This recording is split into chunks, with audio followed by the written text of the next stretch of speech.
La locura de Domínguez. Hola, ¿qué tal amigos de Deportes de Gran Porte? Bienvenidos nuevamente. Hoy queremos hablar de la alocada idea de Alejandro Domínguez, el presidente de la CONMEBOL, que es la Confederación Sudamericana de Fútbol, al respecto del Mundial del Centenario, a celebrarse en 2030, por segunda vez en la historia y de manera consecutiva en 3 países diferentes y por vez primera en 2 continentes al mismo tiempo.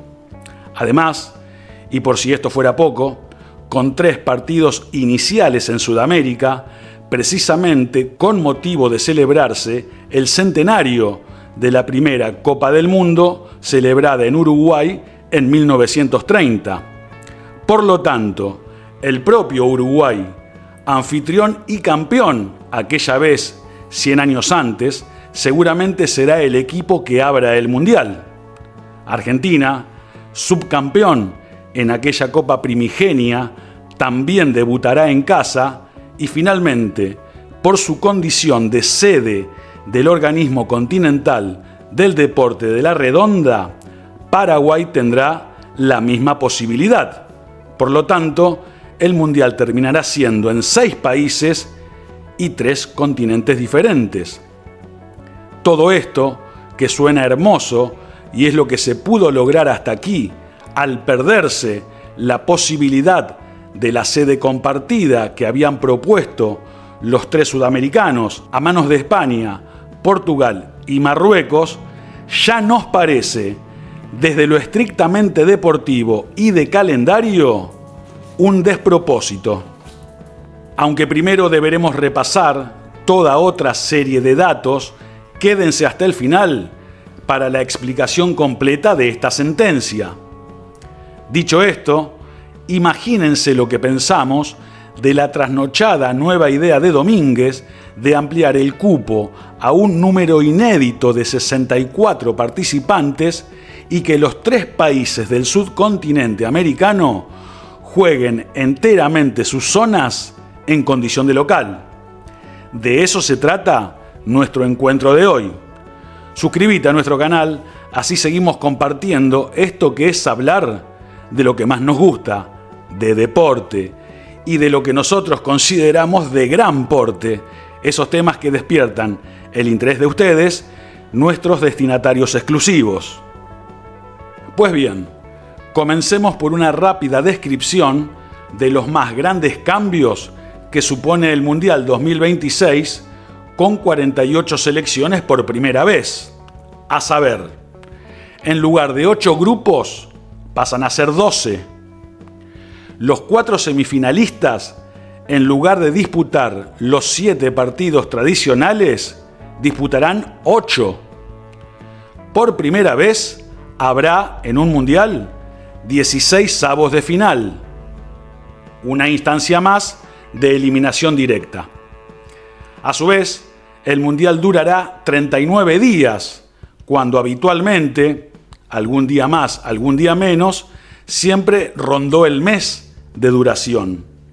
Y se pasará de 64 partidos a 104, lo que se reflejará en 4 partidos por jornada durante gran parte de la Copa, más allá de los lógicos días sin enfrentamientos entre fase y fase. Por último, poniendo a Sudamérica como ejemplo, pasó a contar con 6 cupos y medio, es decir, 6 cupos directos y el 7º al repechaje. Recordemos que son apenas 10 los equipos que pertenecen a la CONMEBOL. Si proyectamos 2030 con 3 equipos sudamericanos ya clasificados por ser sede de sus primeros encuentros en casa, lo dicho, de Argentina, Uruguay y Paraguay, para 2030 quedarán solo 7 selecciones para disputar las eliminatorias y en principio deberían reducirse a 3 cupos y medio sobre esos 7 participantes. Pero si se aumentara, sabido es que será por única vez, la cantidad de equipos a 64 ¿qué es lo que pasaría? ¿Irían los otros 7? De este modo, ¿no habría eliminatorias sudamericanas y todos estarían directamente clasificados como si fueran anfitriones? Otra opción, ¿se jugarían eliminatorias con, por ejemplo, 5 cupos e irían al Mundial 8 de 10? ¿O se debería achicar el cupo para Sudamérica, reduciendo de esta manera la relación de cantidad de participantes a manos de otros continentes? Porque si en 2026 van a ir potencialmente 7 con 48 selecciones, ¿cuántos cupos podrían aumentarse en un Mundial de 64? De alguna manera, probablemente Sudamérica se vería perjudicada. Ahora proyectemos estos mismos cambios a un Mundial, como decíamos, con 64 equipos en lugar de 48, o incluso también a un Mundial de 32, como los últimos 7, desde Francia 98 hasta Qatar. Respecto de 2026, habría 4 grupos más, siempre que se mantenga la tradición de 4 equipos por zona, es decir que serían 16 zonas en la fase de grupos. En 2026 clasificarán a 16avos de final los 2 primeros de cada zona y los 8 mejores terceros. En este caso, los 16avos se podrán conformar con los 2 primeros de cada una de las 16 zonas. Si no contamos los cambios del 2026, son claramente el doble de equipos y el doble de zonas en la primera fase respecto de los mundiales a los que nos acostumbramos desde 1998 hasta el último en 2022. Lo mismo pasa con la cantidad de partidos. En los mundiales de 32 equipos eran 64, como ya te dijimos, y en un mundial con 64 equipos y una fase más, como son los 16avos de final, también es el doble de partidos, 128. Y respecto de 2026, que son 104, hay 24 partidos más. Entonces, si 2026, con 48 equipos, se extiende a 39 días, ¿cómo sería de largo el 2030 con 24 partidos extra? En principio, y por meras matemáticas, son 6 jornadas más de 4 partidos cada una en primera fase y el resto igual. Por lo tanto, pasarían a ser 45 días, un mundial de 1 mes y medio de duración. Y esto no es todo. Te dijimos al principio, antes de todo este análisis, que ya nos parecía un despropósito, desde lo estrictamente deportivo y también de calendario, que Argentina, Uruguay y Paraguay jueguen su respectivo debut en condición de local. ¿Por qué? Porque automáticamente significa que deberán retrasar su viaje a la zona geográfica del resto de la Copa del Mundo hasta después del primer partido, con los días corriendo y contando. Y si alguno de sus rivales del debut es europeo, por decir algo, Rumania, o es africano, este deberá primero trasladarse a Sudamérica para jugar un partido y recién después volver a Europa o ir a Marruecos para el resto. Lo mismo pasa con cualquier otro rival. En lugar de viajar lo antes posible a la sede de la primera fase para ambientarse en el lugar de entrenamiento y alojamiento previstos, deberá viajar y encontrar también dónde entrenar y alojarse en Sudamérica.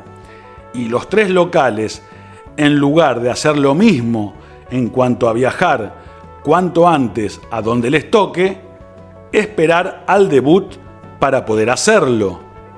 Pero atención, una vez más, esto no es todo, no señores. lo que estamos por decir en este momento vale lo mismo si son 48 equipos y juegan el debut en casa que si llegan a ser 64 y juegan de local toda la fase de grupos. Es lo mismo conceptualmente, pero se agrava muchísimo en términos prácticos. España, Portugal y Marruecos se encuentran en el hemisferio norte, mientras que Argentina, Uruguay y Paraguay se encuentran en el hemisferio sur. Por lo tanto, en el norte estarán en verano, mientras que en el sur será invierno. ¿Qué significa esto?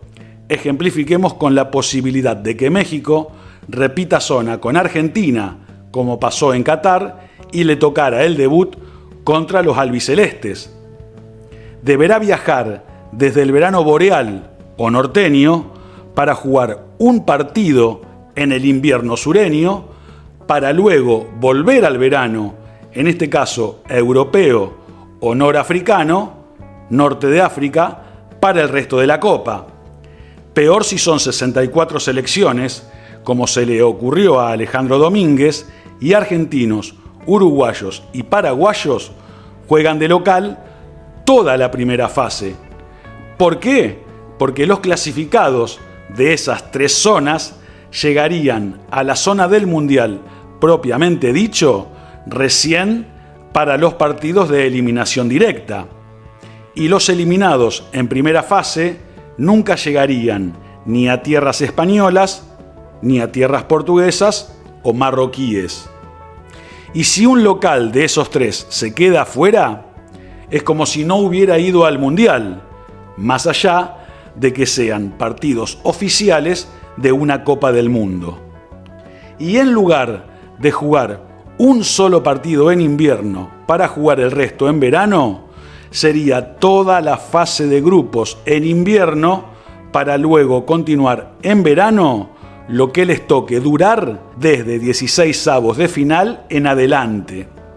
Ni hablar de las adecuaciones necesarias por la diferencia horaria. Pero bueno, el marketing y la excusa del centenario de la primera Copa del Mundo permiten ciertos desvaríos a nuestro humilde modo de ver. Y además, creemos nosotros, deja en un segundo plano al juego mismo dentro del campo, que es lo que realmente vale, más aún si tenemos en cuenta que con 64 equipos es necesaria una amplia apertura de cupos que redundará en una clara baja de nivel deportivo de la fase de grupos que se llevaría la friolera de 24 días de competencia a razón de 4 partidos por día, casi el mes acostumbrado a un mundial tradicional. ¿Se entiende ahora por qué decíamos que nos parecía un despropósito? Queremos saber qué opinan ustedes al respecto y, lógicamente, como siempre, los leeremos en los comentarios. Muchísimas gracias por estar allí. Esto fue Deportes de Gran Porte.